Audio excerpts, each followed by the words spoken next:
வணக்கம். இந்த வீடியோவில் இந்த ஷார்ப் எட்ஜ், இந்த திலகமோட ஷார்ப் எட்ஜ் இருக்குது இல்லைங்களா, அந்த ஷார்ப் எட்ஜஸ் வந்துட்டு நம்ம எப்படி ஃபினிஷிங்காக கொண்டு வர்றது அப்படின்றது தான் வந்துட்டு இந்த வீடியோவில் ரொம்ப கிளியராக எக்ஸ்பிளைன் பண்ண போனேன். பிகினருக்கு ரொம்ப யூஸ்ஃபுல்லாக இருக்கும். ஸ்கிப் பண்ணாமல் ஃபுல் வீடியோ பாருங்கள். இப்போ வாங்க வீடியோக்குள்ளே போகலாம்.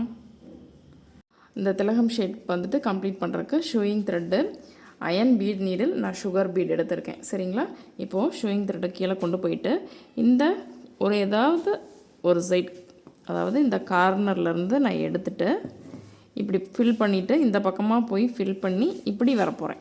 ஓகே, இப்போது நம்ம சுகர் பீடை நம்ம லோட் பண்ணிக்கலாம். ஆல்ரெடி சுகர் பீட் லோட் பண்ணுறதெல்லாம் நான் சொல்லி கொடுத்துருக்கேன். தெரில அப்படின்னா நம்மளோட சேனலில் நீங்கள் பாருங்கள்.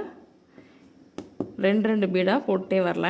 நம்ம சுகர் பீடை பொறுத்த வரைக்கும் 2 பீட் போடலாம். அப்படி இல்லை அப்படின்னா ஒரு பீடாக போடலாம். அதுக்கு மேற்கொண்டு நம்ம போடக்கூடாது. ஏன் அப்படின்னு கேட்டிங்கன்னா, ஃப்ரேமில் இருக்க வரைக்கும் டைட்டாக இருக்கிற மாதிரி தான் இருக்கும். ஃப்ரேம்லேருந்து ரிமூவ் பண்ணிங்க அப்படின்னா ஸ்டிச்சஸ் எல்லாம் அங்கொன்று இங்கே ஒன்றா இருக்கும். சரிங்களா, அதனால தான் வந்துட்டு நம்ம 2 பீட்க்கு மேலே போடக்கூடாதுன்னு சொல்கிறது. கொடி பேட்டர்ன்லையெல்லாம் ஒரு பீட் போட்டிங்கன்னா தான் உங்களுக்கு வந்துட்டு ஃபினிஷிங் கிடைக்கும். சரிங்களா,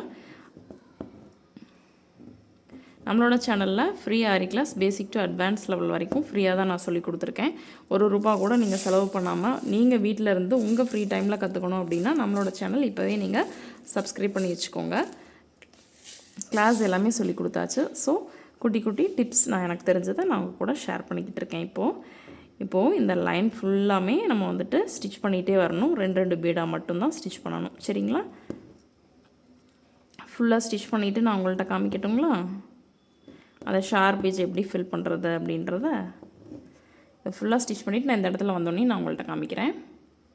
இது வரைக்கும் ஃபினிஷ் பண்ணியாச்சு. நீங்கள் வந்துட்டு திலகம் ஷேப் நீட்டாக போட்டுக்கோங்க. எனக்கு வந்துட்டு கொஞ்சம் ஷேப் மாறின மாதிரி தான் இருக்குது. நான் அப்படியே ஃப்ரீ ஹேண்டில் ட்ரா பண்ணிட்டேன். இப்போது நம்ம ஃபஸ்ட்டு போட்டிருக்கிற பீட் இருக்கு இல்லைங்களா, அது வரைக்கும் ஸ்டிச் பண்ணுங்கள். கவனமாக பாருங்கள். இந்த இடம் வரைக்கும் ஸ்டிச் பண்ணிவிட்டு அகைன் இந்த 2 பீட்குள்ளே இந்த இடத்துல போயிட்டு இருங்க.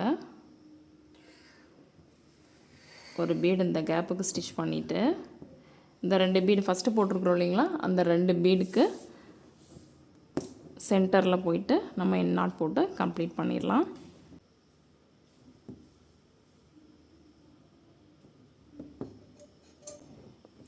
அவ்வளோதான். கடைசியாக அந்த மாதிரி நாட் மேலே தெரிஞ்சுது அப்படின்னா, சின்ன லூப் எடுத்திங்கன்னா தெரியாது, பெருசாக எடுத்து தெரிஞ்சதுன்னா கீழே விட்டு இந்த மாதிரி இழுத்துட்டிங்க அப்படின்னா ஃபினிஷிங் பர்ஃபெக்டாக இருக்கும்.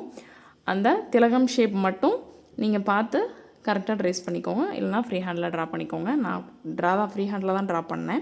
இந்த ஷார்ப் எட்ஜ் எப்படி கொண்டு வந்தேன் அப்படின்னு உங்களுக்கு தெரியும். ஒரு கார்னரில் அப்படியே ஸ்டார்ட் பண்ணிவிட்டு நான் மறுபடியும் இந்த இடத்துல கொண்டு வந்து 2 பீட்க்கு நடுவில் நான் ஸ்டிச்சஸ் போட்டேன். இங்கேருந்தும் ஸ்டார்ட் பண்ணுவாங்க. நான் கார்னரில் ஸ்டார்ட் பண்ணி இந்த மாதிரி முடிச்சிருக்கேன். இது உங்களுக்கு ஈஸியாக இருக்கா? இதே மாதிரி டிப்ஸ் நிறையா தெரிஞ்சுக்க ஆசைப்பட்றீங்களா? வேறு எதுக்கான டிப்ஸ் வேணும் அப்படின்னு நினைக்கிறீங்கன்றத இந்த வீடியோவுக்கு கீழே கமெண்ட் பண்ணுங்கள். தேங்க்யூ.